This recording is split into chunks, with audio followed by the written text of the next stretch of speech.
ಪದವೀಧರರ ಧ್ವನಿಯಾಗಲು ಸಿದ್ಧ. ಆಗ್ನೇಯ ಪದವೀಧರ ಕ್ಷೇತ್ರಕ್ಕೆ ವಕೀಲ ಜಹರುದ್ದೀನ್ ಬರೀದ್ ಸ್ಪರ್ಧೆ. ಕಾಂಗ್ರೆಸ್ನಲ್ಲಿ ಸಾಮಾನ್ಯ ಕಾರ್ಯಕರ್ತರಿಗೆ ಬೆಲೆಯಿಲ್ಲ. ಜಹರುದ್ದೀನ್ ಬರೀದ್ ಅಸಮಾಧಾನ. ಚಿಂತಾಮಣಿಯಲ್ಲೇ ಬಿಸಿ ಬಿಸಿ ರಾಜಕೀಯ ಚರ್ಚೆ. ಸಚಿವ ಸುಧಾಕರ್ ಬೆಂಬಲಿಗನಿಂದಲೇ ಪಕ್ಷೇತರ ಸ್ಪರ್ಧೆಯ ಸುಳಿವು.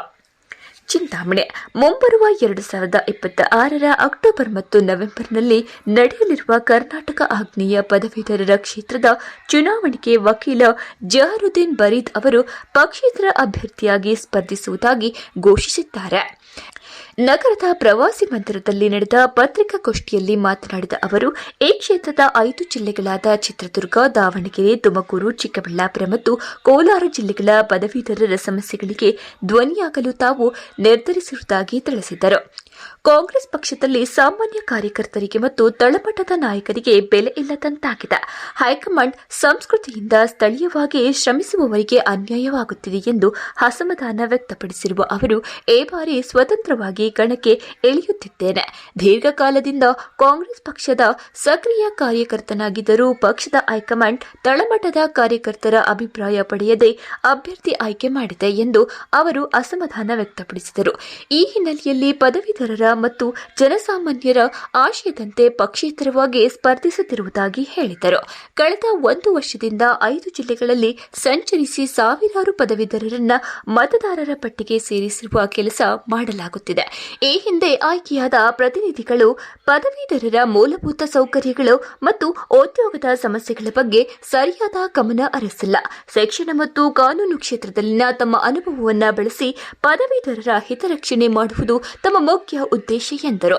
ಕಳೆದ ಹಲವು ವರ್ಷಗಳಿಂದ ಈ ಕ್ಷೇತ್ರದ ಪ್ರತಿನಿಧಿಗಳು ಪದವೀಧರರ ಮತ್ತು ನಿರುದ್ಯೋಗಿಗಳ ಸಮಸ್ಯೆಗಳ ಬಗ್ಗೆ ಸದನದಲ್ಲಿ ಧ್ವನಿ ಎತ್ತುತ್ತಿಲ್ಲ.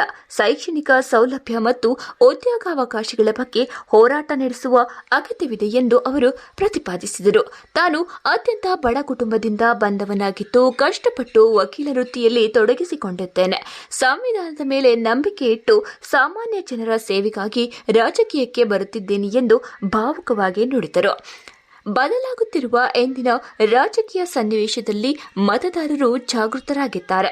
ತಮಿಳುನಾಡು ಸೇರಿದಂತೆ ದೇಶದ ವಿವಿಧೆಡೆ ನಡೆದ ಚುನಾವಣೆಗಳಲ್ಲಿ ಮತದಾರರು ನೀಡಿದ ತೀರ್ಪು ಇದಕ್ಕೆ ಸಾಕ್ಷಿಯಾಗಿದೆ. ಆದ್ದರಿಂದ ಈ ಬಾರಿ ಪದವೀಧರರು ತಮಗೆ ಬೆಂಬಲ ನೀಡಬೇಕೆಂದು ಅವರು ಮನವಿ ಮಾಡಿದರು. ಈ ಸಂದರ್ಭದಲ್ಲಿ ವಕೀಲರಾದ ನವೀನ್ ಕುಮಾರ್, ವಾಸಿಂ ಖಾನ್, ಮುಖ್ತಿಯಾರ್ ಪಾಷಾ, ಮೊಹಮ್ಮದ್ ಇನಾಯತುಲ್ಲಾ, ಸಿಕಂದರ್ ಪಾಷಾ, ಜಬೀಉಲ್ಲಾ, ನಿಜಾಮ್ ಖಾನ್ ಸೇರಿದಂತೆ ಮುಂತಾದವರು ಇದ್ದರು. ನವೀನ್ ಕಿರಣ್, ಚಿಂತಾಮಣಿ. ಎಲ್ಲರಿಗೂ ನಮಸ್ಕಾರ. ಇಂದಿನ ಈ ಪತ್ರಿಕಾಗೋಷ್ಠಿಯನ್ನು ಕರೆಯುವ ಮೂಲ ಉದ್ದೇಶ 2026 ಅಕ್ಟೋಬರ್ ಮತ್ತು ನವೆಂಬರ್ನಲ್ಲಿ ನಡೆಯಲಿರುವ ಕರ್ನಾಟಕ ಆಗ್ನೇಯ ಪದವೀಧರರ ಮತಕ್ಷೇತ್ರದ ಏನು ಚುನಾವಣೆ ನಡೆಯಲಿದೆ ಅದಕ್ಕೆ ನಾನು ಸ್ಪರ್ಧೆಯನ್ನು ಮಾಡಲು ನಿರ್ಧರಿಸುವ ಬಗ್ಗೆ ಈ ರಾಜ್ಯದ ಮತ್ತು ಏನು ನಮ್ಮ 5 ಜಿಲ್ಲೆಗಳ ಮತದಾರರು ಇದ್ದಾರೆ, ಪದವೀಧರರು, ಅವರಿಗೆ ನನ್ನ ಮಾತನ್ನು ಮುಟ್ಟಬೇಕು ಹಾಗೂ ನನ್ನ ಏನು ಉದ್ದೇಶ ಇದೆ ಅವರಿಗೆ ತಲುಪಬೇಕು ಅಂತ ನನ್ನ ಮುಖ್ಯವಾದ ಉದ್ದೇಶವಾಗಿದೆ. ನೋಡಿ, ಇದರಲ್ಲಿ ಈ ಚುನಾವಣೆಯಲ್ಲಿ ಸ್ಪರ್ಧೆ ಮಾಡಲು ನಾನು ಏಕೆ ನಿರ್ಧರಿಸಿದ್ದೇನೆ ಅನ್ನೋದು ನಿಮಗೆ ಸ್ಪಷ್ಟ ಮಾಡ್ತೇನೆ. ಮೊದಲನೇದಾಗಿ ಯಾವಾಗ ಈ ಎಲೆಕ್ಷನ್ ಅನೌನ್ಸ್ ಆಯಿತು ಅಂದರೆ 2025 ಅಕ್ಟೋಬರ್ನಲ್ಲಿ ಚುನಾವಣೆಗೆ ಯಾರ್ಯಾರು ಅರ್ಹರಿದ್ದಾರೋ ಅಂದರೆ ಮತದಾರರ ಪಟ್ಟಿಯಲ್ಲಿ ಹೆಸರುಗಳನ್ನು ಸೇರಿಸಿಕೊಳ್ಳೋದಕ್ಕೆ ಆ ಟೈಮಿನಿಂದ ಹಿಡಿದು ಈಗಲೂ ಸಹ ನಾವು ಅದಕ್ಕೆ ಏನು ಮೆಂಬರ್ಶಿಪ್ಗೆ ಅವಶ್ಯಕತೆ ಇದೆ ಅದರ ಪ್ರಕಾರವಾಗಿ ನಾವು ಎಲ್ಲರಿಗೂ ಈ ಮಾಹಿತಿಯನ್ನು ಕೊಟ್ಟು ಎಲ್ಲ 5 ಜಿಲ್ಲೆಗಳಲ್ಲಿಯೂ ಸಹ ಅಂದರೆ ಚಿತ್ರದುರ್ಗ, ದಾವಣಗೆರೆ, ತುಮಕೂರು, ಚಿಕ್ಕಬಳ್ಳಾಪುರ ಮತ್ತು ಕೋಲಾರ 5 ಜಿಲ್ಲೆಗಳಲ್ಲಿಯೂ ಸಹ ನಾವು ಕೆಲಸ ಮಾಡಿದ್ದೀವಿ.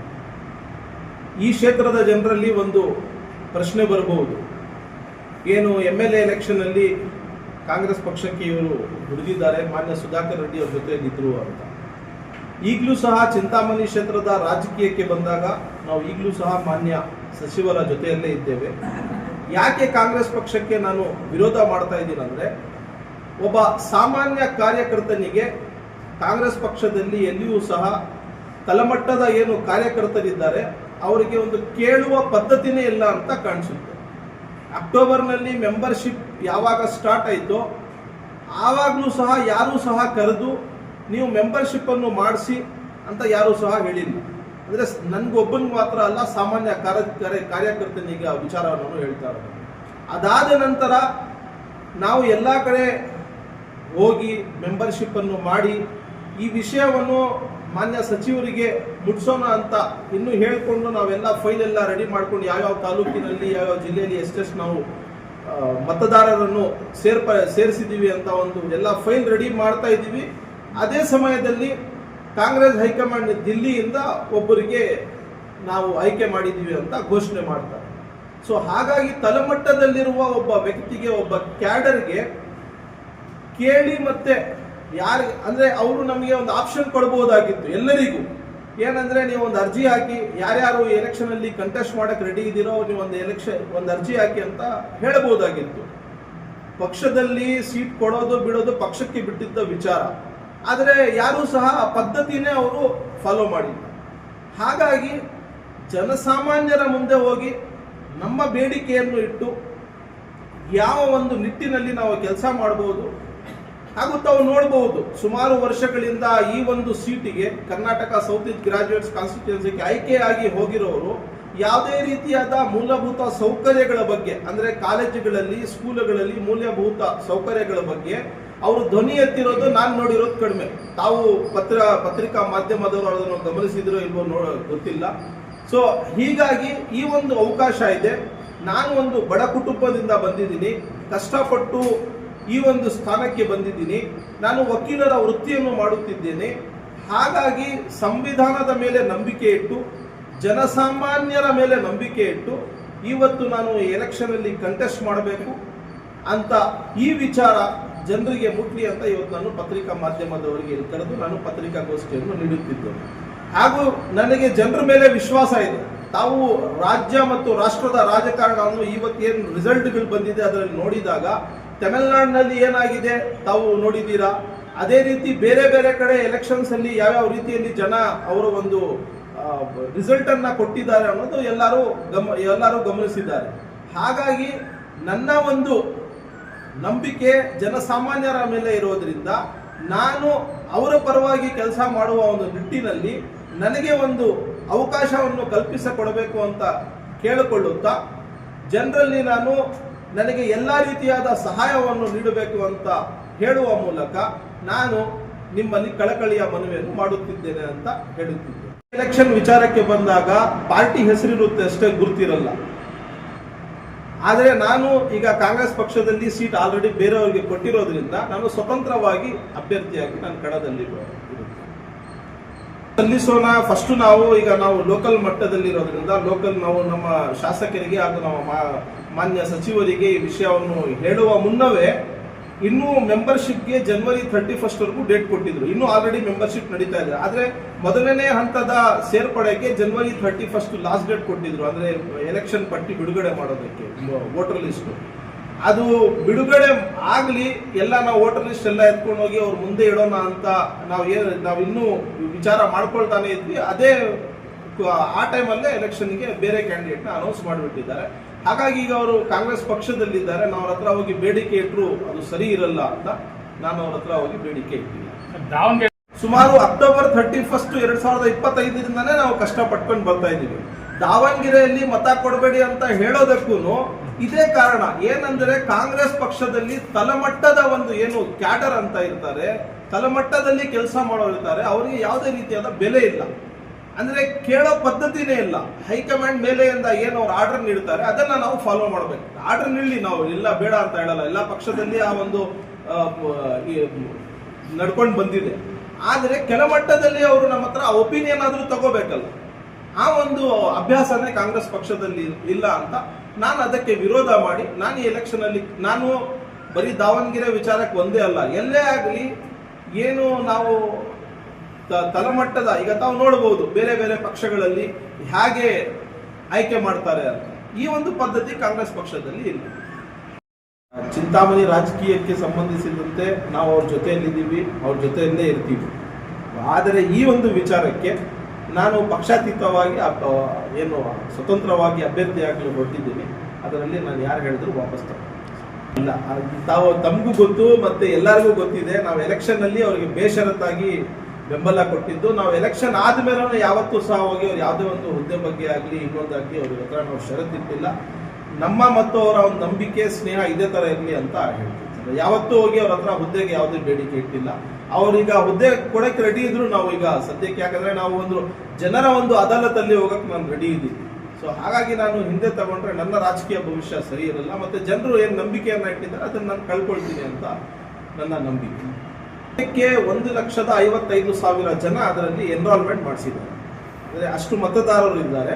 ಇನ್ನು ಎಲೆಕ್ಷನ್ ಡಿಕ್ಲೇರ್ ಆಗಿ 10 ದಿನ ಮುಂಚೆವರೆಗೂ ನಾವು ಸೇರಿಸಬಹುದು. ಇನ್ನೊಂದು 10,000 ಜನ ಜಾಸ್ತಿ ಆಗ್ಬೋದು ಅಂತ ಈ ಒಂದು ಅಕ್ಟೋಬರ್ ತಿಂಗಳಿಂದ ಸ್ಟಾರ್ಟ್ ಆಗುತ್ತೆ ಸರ್. ಅಕ್ಟೋಬರ್ ಇಂದ ಸ್ಟಾರ್ಟ್ ಆಗುತ್ತೆ. ಹಾಗಾಗಿ ನನ್ನ ಹತ್ರನೂ ತುಂಬಾ ಕಡಿಮೆ ಸಮಯ ಇರೋದ್ರಿಂದ 5 ಜಿಲ್ಲೆಗಳಲ್ಲಿ ನಾನು ಹೋಗ್ಬೇಕು, ಮತ ಕೇಳಬೇಕು, ಎಲ್ಲರಿಗೂ ಸಂಪರ್ಕ ಮಾಡಬೇಕು, ಎಲ್ಲ ಕಡೆ ಈ ತರ ಪತ್ರಿಕಾಗೋಷ್ಠಿಯನ್ನು ನಡೆಸಬೇಕಂತ ನಾನು ಇದೇ ತಾಲೂಕಿನಲ್ಲಿ ಹುಟ್ಟಿ ಬೆಳೆದಿರೋದ್ರಿಂದ ನಮ್ಮ ತಾಲೂಕಿನಿಂದ ಸ್ಟಾರ್ಟ್ ಮಾಡೋಣ ಅಂತ ಇವತ್ತು ನಾನು ಪತ್ರಿಕಾಗೋಷ್ಠಿಯನ್ನು ಇಟ್ಕೊಂಡು ನಾನು ಹೋಗಿ ಅವ್ರಿಗೆ ಮೆಂಬರ್ಶಿಪ್ ಮಾಡಕ್ ಹೇಳಿದಾಗ ಸುಮಾರು ಜನರಿಗೆ ಗ್ರಾಜುಯೇಟ್ಸ್ ಕಾನ್ಸ್ಟಿಟ್ಯೂಯನ್ಸಿಗೆ ಈ ತರ ಮತ್ತೆ ಹೊಸದಾಗಿ ನಾವು ಎನ್ರೋಲ್ಮೆಂಟ್ ಅನ್ನೋದು ಅಂದ್ರೆ ಪ್ರತಿ 6 ವರ್ಷಕ್ಕೆ ಒಮ್ಮೆ ನಾವು ಅಪ್ಲಿಕೇಶನ್ ಕೊಡಬೇಕನ್ನೋ ವಿಚಾರ ಸುಮಾರು ಜನರಿಗೆ ಗೊತ್ತಿರಲಿಲ್ಲ.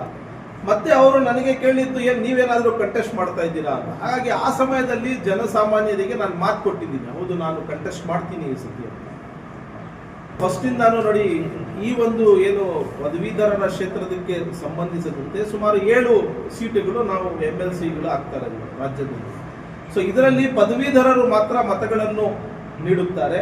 ಹಾಗೂ ಇದರಲ್ಲಿ ಆಯ್ಕೆ ಆದವರು ಸಾಮಾನ್ಯ ಸ್ಪಷ್ಟವಾಗಿ ಏನು ಪರ್ಟಿಕ್ಯುಲರ್ ಆಗಿ ಕಾಲೇಜಿಗೆ ಸಂಬಂಧಿಸಿದಂತೆ ಮತ್ತೆ ಎಜುಕೇಶನ್ಗೆ ಸಂಬಂಧಿಸಿದಂತೆ ಮತ್ತೆ ಆ ಕಾಲೇಜಿನಲ್ಲಿ ಪದವೀಧರರು ಆಚೆ ಹೋಗಿ ಅವ್ರಿಗೆ ಏನ್ ಬೇಡಿಕೆಗಳಿದೆ, ಏನ್ ಸಮಸ್ಯೆಗಳನ್ನು ಅವರು ಎದುರಿಸುತ್ತಿದ್ದಾರೆ ಅದರ ಬಗ್ಗೆ ನಾವು ನಮ್ಮ ಧ್ವನಿಯನ್ನು ಎತ್ತಬಹುದು. ಸಂವಿಧಾನದಲ್ಲಿ ನನಗೆ ಒಂದು ಅವಕಾಶ ಇದೆ, ಜನರಿಗೆ ನಾನು ಹೋಗಿ ಸೇವಕನಾಗಿ ಕೆಲಸ ಮಾಡಬೇಕನ್ನೋ ಉದ್ದೇಶದಿಂದ ಇದರಲ್ಲಿ ನಾನು ಚಿಂತಾಮಣಿ ರಾಜಕೀಯಕ್ಕೆ ಸಂಬಂಧಿಸಿದಂತೆ ನಾವು ಅವ್ರ ಜೊತೆಯಲ್ಲಿದ್ದೀವಿ, ಅವ್ರ ಜೊತೆಯಲ್ಲೇ ಇರ್ತೀವಿ. ಆದರೆ ಈ ಒಂದು ವಿಚಾರಕ್ಕೆ ನಾನು ಪಕ್ಷಾತೀತವಾಗಿ ಏನು ಸ್ವತಂತ್ರವಾಗಿ ಅಭ್ಯರ್ಥಿಯಾಗಲು ಹೊರಟಿದ್ದೀನಿ. ಅದರಲ್ಲಿ ನಾನು ಯಾರು ಹೇಳಿದ್ರು ವಾಪಸ್ ಇಲ್ಲ.